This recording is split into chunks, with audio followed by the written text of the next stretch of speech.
Muito boa noite para você, começando mais um programa Coletivo de Imprensa nesta quinta-feira, ao vivo para você. Hoje nós vamos falar de muitos assuntos, né? Aliás, um jogo das palavras é muito interessante. Aliás, nesse jogo das palavras, eu dei dando uma analisada, e como toda palavra tem um sentido de alegria e de felicidade. Aliás, em quase todos os idiomas, né? No brasileiro também. Olha só, quando a gente vai transmitir partidas de futebol, por exemplo, a palavra gol pode ser alegria ou pode ser tristeza, né? Bola na trave também, ela pode exprimir tanto a felicidade como a decepção de uma outra pessoa. Mas essa semana eu fiquei mais analisando a palavra aumento. A palavra aumento, ela pode ter tanto dois sentidos, como alegria como tristeza, sempre.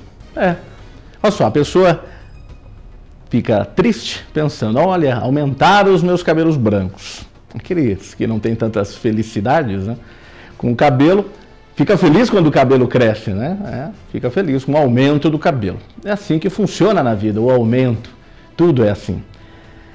O aumento do salário mínimo foi exatamente nessa semana.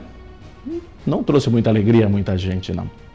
Mas os deputados lá, os políticos, conseguiram 70% de aumento para os próprios salários. E olha que mostraram que foi inconstitucional, mas eles vão receber em juízo até esperar que venha aos seus bolsos. Eu fico imaginando dois políticos, né, conversando, né? O deputado, você gostou do aumento? E pergunta e responde o outro. Não, depende, né? Foi o nosso ou deles? A palavra aumento realmente tem alegria e tem tristeza em duas situações. Faz parte. Aliás, aqui em Bragança essa semana também, né? Nós tivemos um aumento de 200% no transporte escolar. Com certeza tem alegria de um lado e tristeza do outro, não é? Começo de ano, nas televisões, quase em todo o planeta, devido às férias, todo mundo busca um aumento nas audiências e no faturamento. Porque antes do carnaval quase ninguém gosta de investir nesse país, sobretudo no Brasil em que vivemos. Mas o aumento de audiência busca os reality shows. E todo mundo, incrivelmente, a população brasileira, boa parte, sabe o eliminado do último paredão. Mas não sabem ali o aumento que foi da porcentagem, que foi eliminada fulano ou eliminado cicrano, mas desconhece o aumento do próprio salário mínimo, que tem referência ao seu dia a dia. Esse é o nosso país, né? Aliás, todo mundo fica pesquisando o aumento da porcentagem de quem vai ser eliminado na terça-feira nos sites. Mas não sabe o aumento, por exemplo, da inflação, da taxa de juros ou qualquer coisa parecida, né? Aliás, as pessoas sabem mais o nome das pessoas dentro da casa e desconhecem até o nome do vice-presidente do Brasil, que tomou posse agora recentemente com a Dilma. No programa Coletivo de Imprensa de hoje, a gente quer aumentar o seu conhecimento, a sua cultura. E nós estaremos falando de muitos assuntos e como vai ser bom. O nosso entrevistado de hoje é Frei Pedro. Ele vai estar falando para a gente exatamente desse aumento de cultura. E você pode ter certeza, né, que esse aumento do saber só vai nos trazer alegria no programa Coletivo de Imprensa de hoje, que começa a partir de agora ao vivo. Antes, o vice-presidente do Brasil é Michel Temer. Está no ar, Coletivo de Imprensa.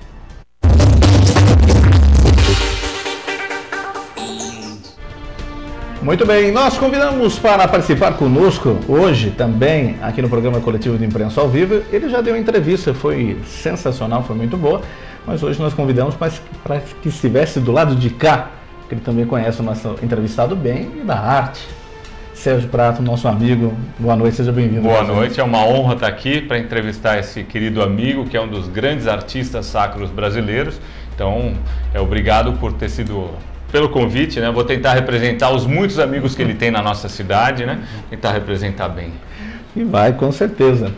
Nosso entrevistado de hoje é Frei Pedro, que eu tenho o prazer de conhecê-lo e dar as boas-vindas aqui pela primeira vez no programa Coletivo de Imprensa. Muito obrigado, vou tentar corresponder, apesar do nervosismo, corresponder à expectativa e tentar responder o máximo da melhor maneira possível. Tá bom? É um grande bate-papo. Frei, para quem não conhece o senhor e quem está lá em casa, Uma trajetória, bem rapidamente, porque o currículo é bem vasto e nós vamos tentar explorá-lo de todas as formas, mas para quem está em casa, para conhecer um pouquinho mais do Frei até chegar nesse momento. Bom, eu sou franciscano, sou frade, e entrei em 75 na vida religiosa. Eu era petroleiro antes, trabalhava na Petrobras, e entrei em Guaratinguetá, num seminário de vocações adultas, seminário Frei Galvão. Depois fiz noviciado e segui a trajetória que nós temos como estrutura de vida religiosa, teologia, filosofia, enfim. E a minha primeira transferência foi São Paulo, convento de São Francisco. Lá eu residi 24 anos e trabalhei lá, morando e tudo, trabalhando com o povo de rua e tudo. E agora em 2004 eu fui transferido para Bragança. É um resumo. E está gostando da cidade? Adoro, adoro Bragança. Frei, o Brasil hoje, ele é um país voltado para a arte.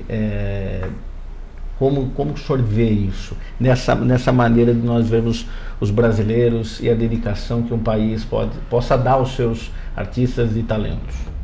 Eu não conheço muito outros países, mas eu posso dizer que eu sinto, assim, pelo povo brasileiro, de que aqui é realmente um celeiro das artes, seja em que instância for, ou na música, ou na dança, nas artes plásticas. É muito talento aí pelo país afora. É de se admirar. É só você dar um pouquinho de condições aí, o artista aflora aqui no nosso território. E o governo hoje, ele dá essa atenção? A gente sabe que ele peca em vários assuntos, né, em vários detalhes. Esse assunto é sempre muito delicado, porque sempre que toca essa questão do econômico, as coisas viram outra discussão.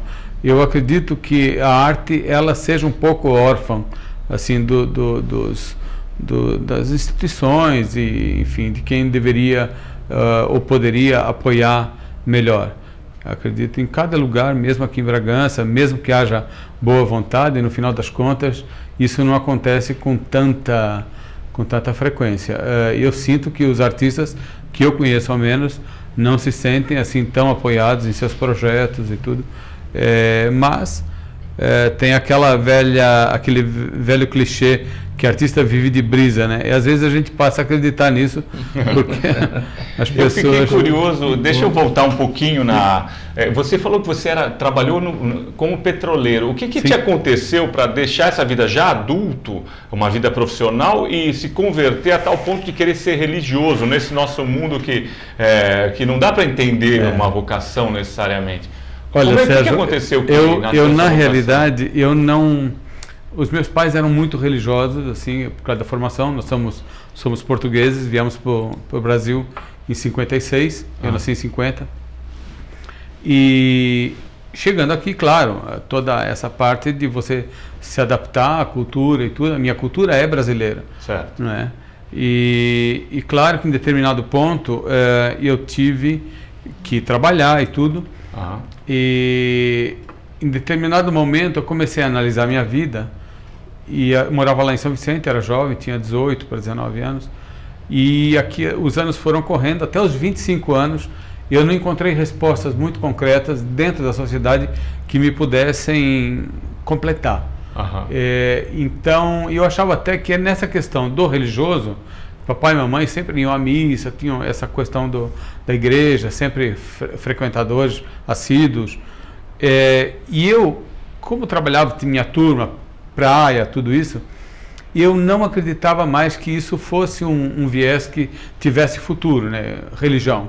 Eu nem passava muito perto de igreja, não passava. Era meio agnóstico, assim, sabe? Meio incrédulo. E num determinado ponto eu entrei numa crise existencial muito grande, numa crise pessoal, e como essas coisas a gente não sai dividindo, quer dizer, eu segurei uma barra meio difícil, sozinho, para poder entender e achar soluções. Num determinado momento eu encontrei, você conhece bem Santos, então sabe que ali na divisa entre Santos e São Vicente tinha muitos barzinhos, né? Certo. E eu frequentava bastante. Encontrei um frade, estudante de teologia, lá, e um amigo meu que era arquiteto de São Paulo falando, olha, Sérgio, não sei o que, Frei Sérgio. E eu falei, que história é essa de Frei? Frei não é um negócio de padre? Falei para ele. E ele falou, é. E eu falei, me apresenta o camarada. E aí eu perguntei para ele, você é frade? Que negócio é esse? Ele falou assim, eu sou franciscano, estudo em Petrópolis e tal. Eu falei, me leva para conhecer. E assim foi, me levou para conhecer o seminário e acabei entrando. Senti que ali era o meu lugar. Na hora que eu cheguei no portão do convento Frei Galvão, do seminário Frei Galvão, e eu falei, puxa, como é que eu não vim aqui antes? Então a sensação de que eu estava no meu elemento. Olha que bacana. E aí foi... E teve algo em especial de São Francisco que te tocou? Alguma mensagem que você lembre? Foi uma coisa muito engraçada, que um pouquinho antes, um ano antes, 74, eu tinha ido assistir num daqueles cinemas que tem na Avenida, em Santos, o filme do Zé Firelli, Irmão Sol, Irmã Lua, que é ícone hoje dentro da iconografia de São Francisco. Mas eu entrei achando que estava indo assistir um filme de Bang Bang, de faroeste, de pele vermelha, sei lá o que, né? E eu saí do filme meio lesado, que eu só sem entender muito, sabe? Eu achei bonito o filme, extremamente lindo. Claro que percebi que a coisa era um filme de época, Idade Média e tal, mas eu fiquei assim embevecido, era pelos valores que o Zé Firelli tentava passar. Mas em nenhum momento eu atinei, por causa da minha falta de formação nessa área, me dei conta de que era um filme sobre São Francisco, sobre o fundador da Ordem Franciscana. Eu nem sabia que tinha um fundador. Eu era totalmente avesso a esse tipo de formação. E a história de São Francisco é lindíssima, né? É linda, é linda. E era um pouco os valores que eu estava questionando para mim naquele momento. Então as coisas vão se encontrando. Eu costumo dizer que uma pessoa que é viciada em drogas, ela na primeira esquina ela encontra um traficante. Uma coisa chama a outra.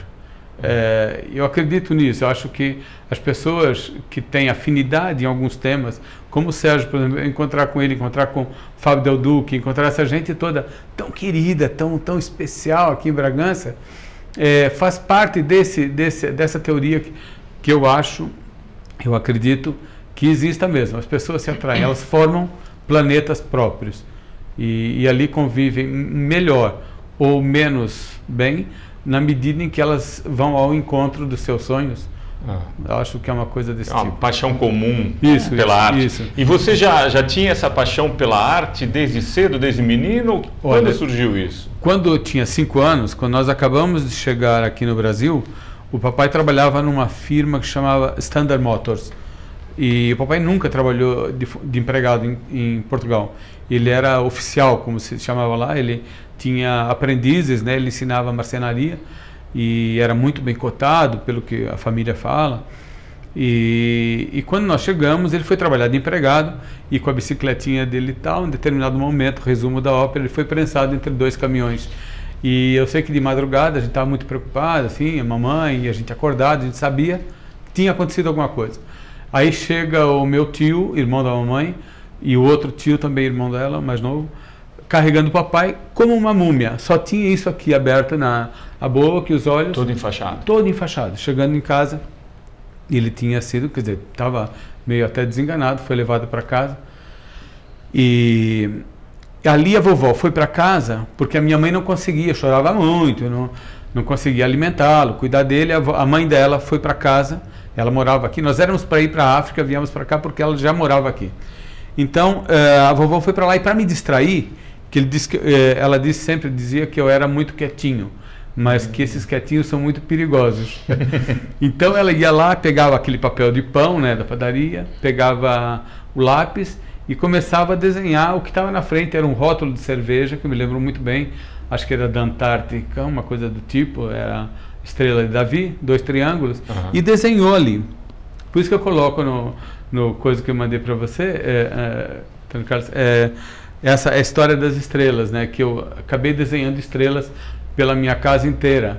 Com carvão e tijolo. Tijolo. É sensacional. E antes da mamãe morrer, em 2000, eu perguntei para ela, enchi ela de perguntas e me veio à cabeça isso. E eu perguntei, mamãe, eu me lembro que vocês nunca ralharam comigo, nunca me deram nenhuma bronca, pelo fato de eu desenhar nas paredes, né? Por que isso? Aí ela falou, filho, tu gostavas?